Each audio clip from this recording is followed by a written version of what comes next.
Chapter 10. A Cliffside Meeting. Clover sat on his bed, pulling the jarred fairy from his hoodie pocket. He had thought that bringing it with him might attract its source to him personally rather than his home, but he hadn't expected it to be a teenage girl.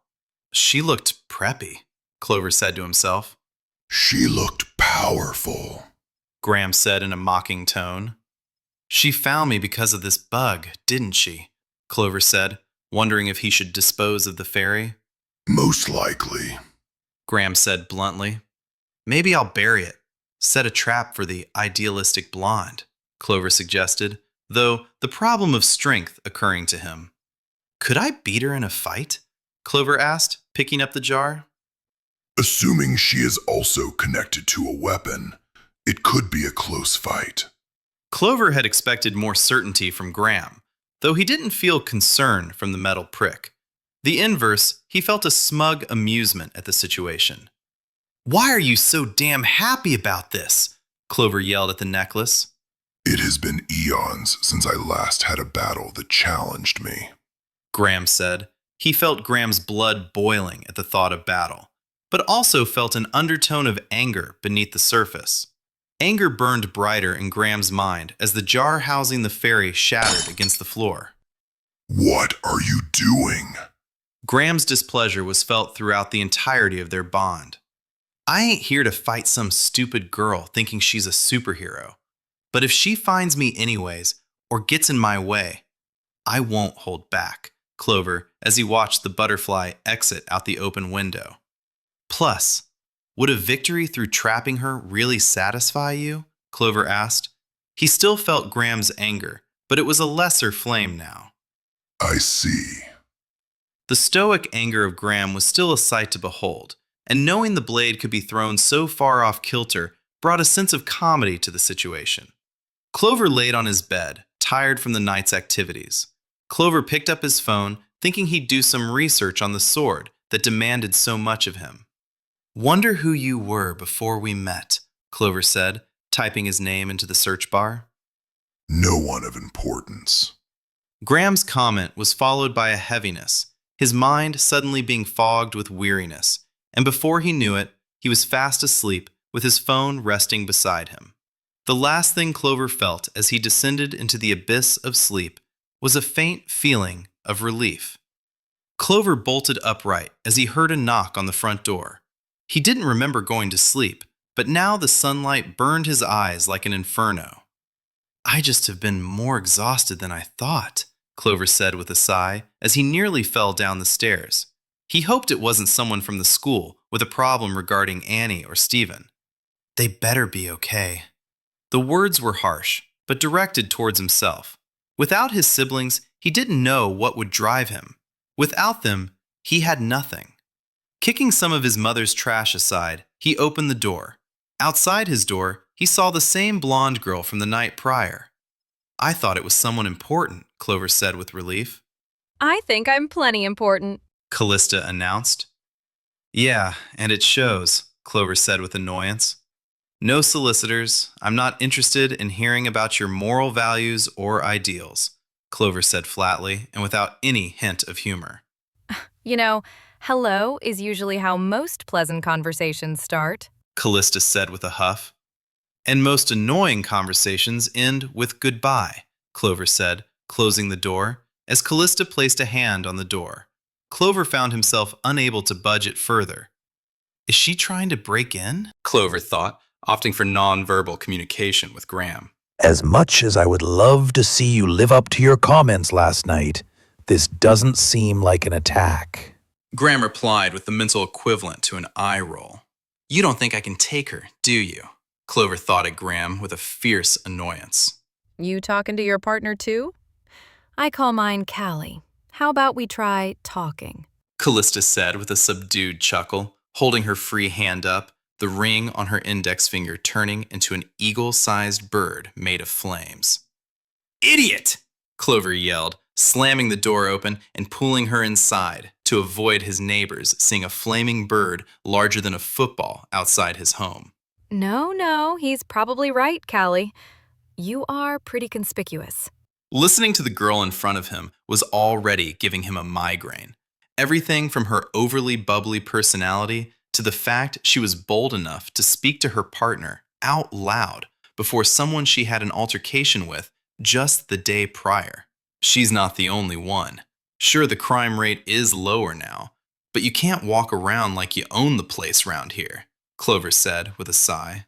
Like you do at night? Why are you worried about people seeing Callie when you go out for your nighttime criminal killing strolls? Callista said, cutting right to the point. Does it really affect you? You clearly don't live around here, so buzz off already, Clover said, hiding the fact that he hadn't heard Graham speak for quite some time. He felt the residual emotions in their bond that usually accompanied Graham speaking, yet he heard nothing. It does affect me. We've been blessed with this power, so we should use it to protect life instead of taking it, Callista said as she moved some trash from the stairs in front of the door and took a seat.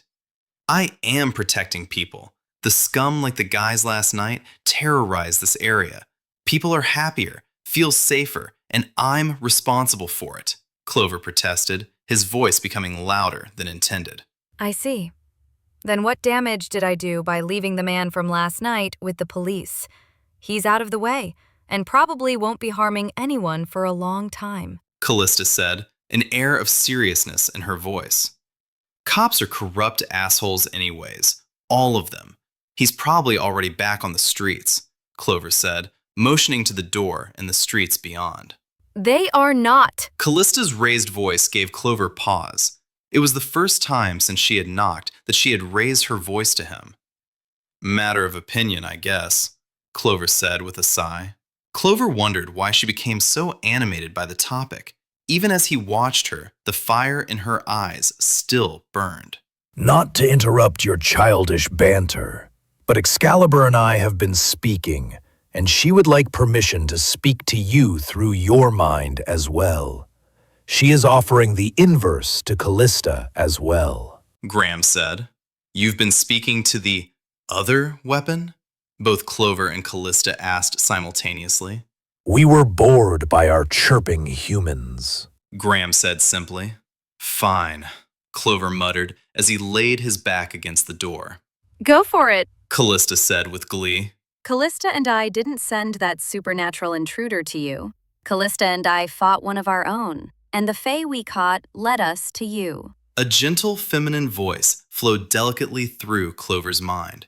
He didn't feel the same sort of mental bond that he did with Graham, perhaps the result of it being a less personal connection. Though I long for battle, Excalibur has proven her claims, Graham confirmed. See? I thought you were the one that sent the weird armor guy after me. Callista said with a shrug. So their ferry just locked onto the location of ours?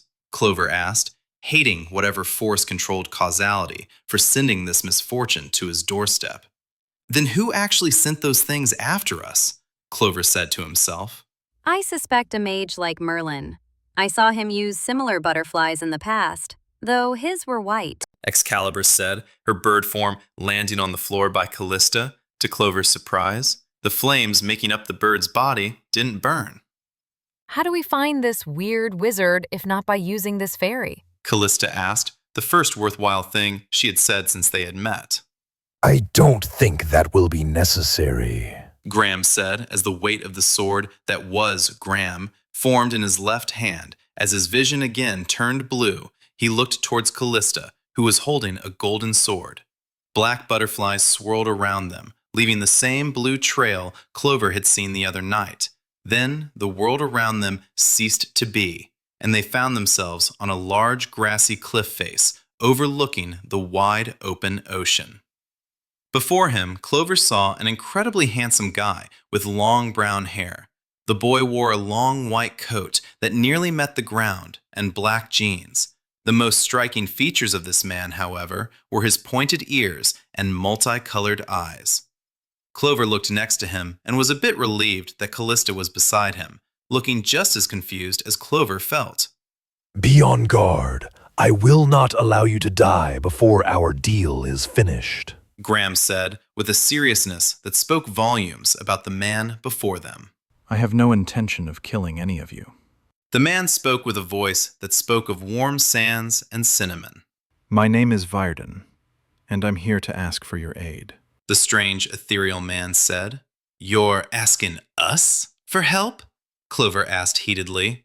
You're the one who tried killing us with those weird nights guys. And don't try to deny it. I saw the same black fae when you teleported us here. Clover glanced around. The man was positioned with his back to the edge of the cliff. If they attacked, they might be able to push him back.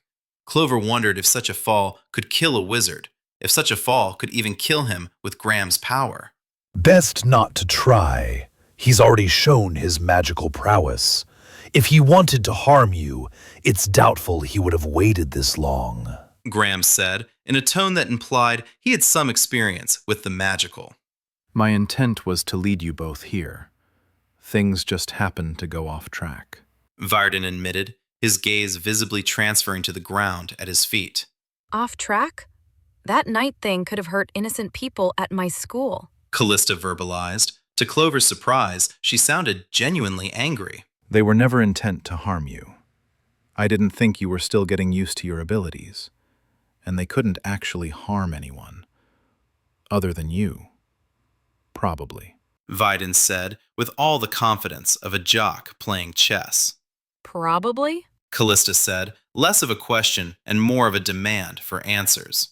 As a fae, aside from being seen, I can't interfere with humans who lack the necessary spark of magic within them.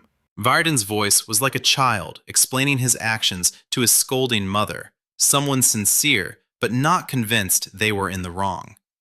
Spark of magic? Clover asked. Besides meeting Graham, he had never experienced anything he would dare to call magic.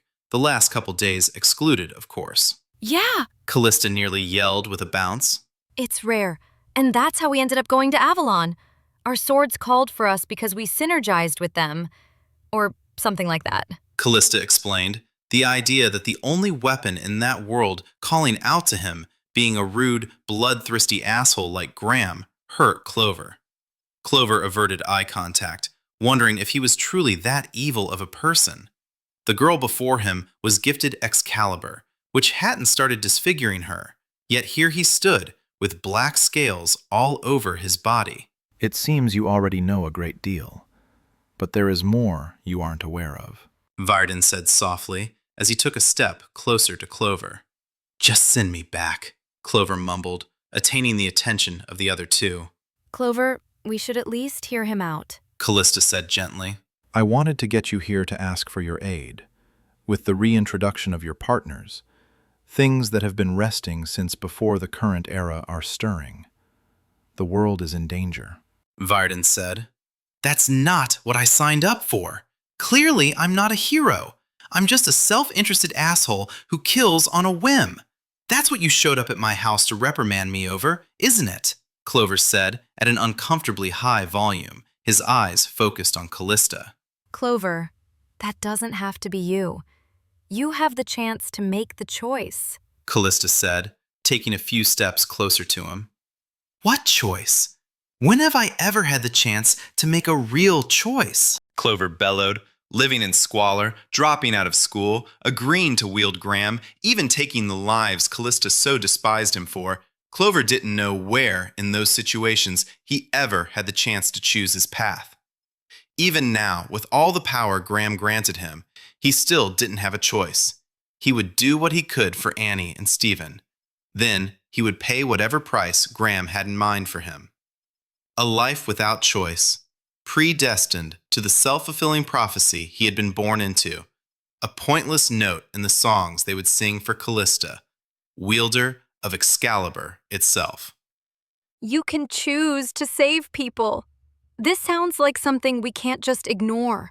Think about all the people who could be harmed. Callista said.